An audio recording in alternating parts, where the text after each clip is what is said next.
Tudo bem? Vamos continuar aqui estudando.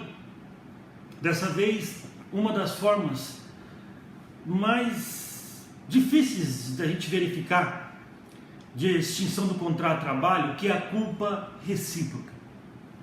A culpa recíproca, ela é, de acordo com o 484 da CLT, reconhecida pela Justiça do Trabalho. Ou seja, uma das partes ingressa com uma ação, empregado ou empregador, e o juiz vai verificar que no final das contas, ambas as partes praticaram, respectivamente, o 482 e o 483 da CLT. São requisitos para que um contrato de trabalho seja extinto por culpa de ambas as partes. Primeiro, simultaneidade da prática da falta, tá? Segundo, graves, ambas têm que ser graves. E terceira, nexo de conexão entre elas. É verdade, muitas vezes sempre tem aquele que começa a briga, sempre tem aquele que pratica e o outro vai praticar em defesa, em legítima defesa. Pode acontecer? Pode acontecer, por que não? Só que nós verificamos a ocorrência, na maioria das vezes, da culpa recíproca na troca de ofensas morais. É o famoso bater boca. Quando o empregado e o empregador começam a bater boca, surgindo uma discussão do nada. Aí realmente, queira ou não queira, quando a gente verifica a Justiça do Trabalho decretando a extinção do contrato de trabalho por culpa recíproca, né? Na maioria das vezes, esmagadora maioria das vezes, os casos julgados em que há essa conversão, o juiz verifica a culpa recíproca e ele vai verificar realmente que houve ali troca de agressões verbais, troca de ofensas morais. A grande característica da culpa recíproca é o pagamento das verbas rescisórias pela metade. A súmula 14 do TST, e olha que é súmula antiga, diz que reconhecida a culpa recíproca na rescisão do contrato de trabalho, artigo 484 da CLT, o empregado terá direito a 50% do valor do aviso prévio, 50% do 13º salário e 50% das férias proporcionais.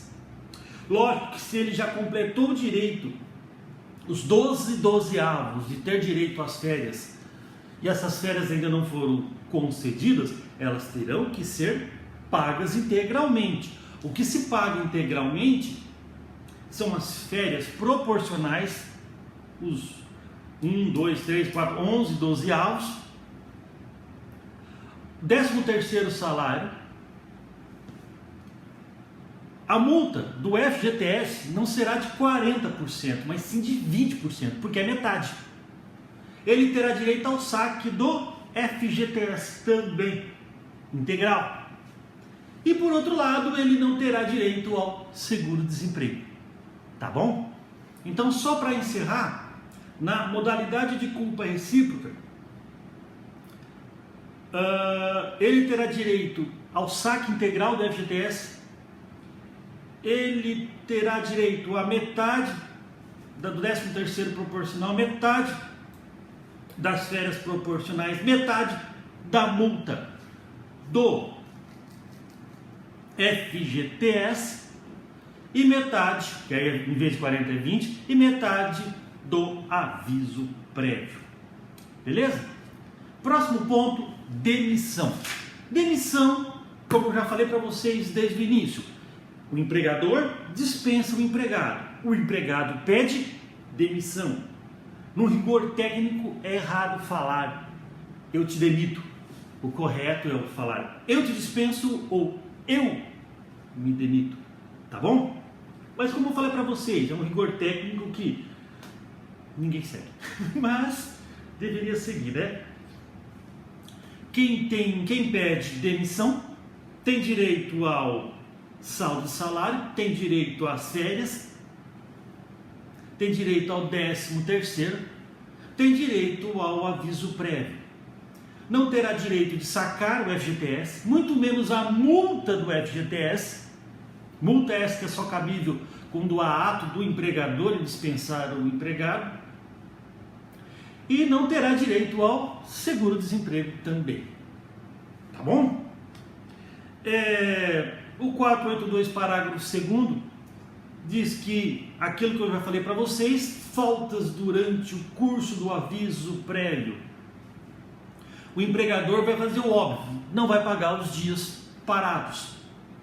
Por outro lado, o 477 da CLT, 477-B, que foi incluído pela reforma trabalhista, que entrou em vigor dia 11 de novembro de 2017, ele vai contra a OJ 270, que já vou antecipar um pouco o último ponto desse nosso semestre, que é a questão do pagamento de verbas rescisórias, dos procedimentos, e da súmula 330, na súmula 330, que é justamente a questão da quitação, né?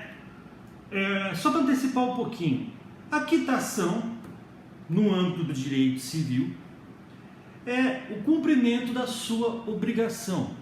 Você cumpriu sua obrigação contratual, sua obrigação está quitada.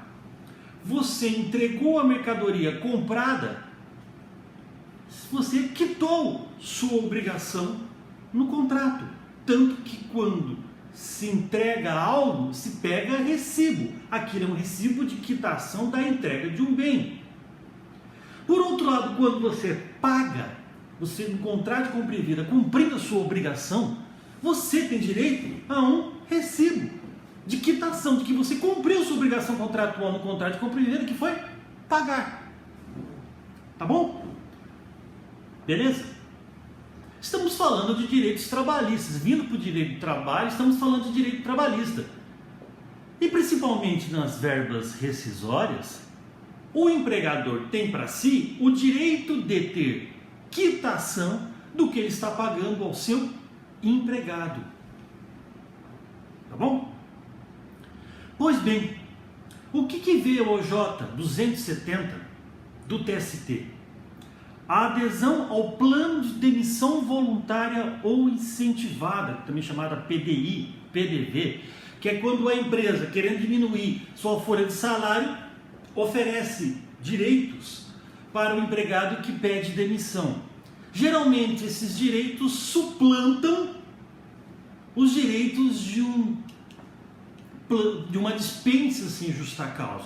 Aí se perguntarem para mim, professor, mas não é melhor para a empresa dispensar os empregados do que pagando mais para eles pedirem demissão? Não.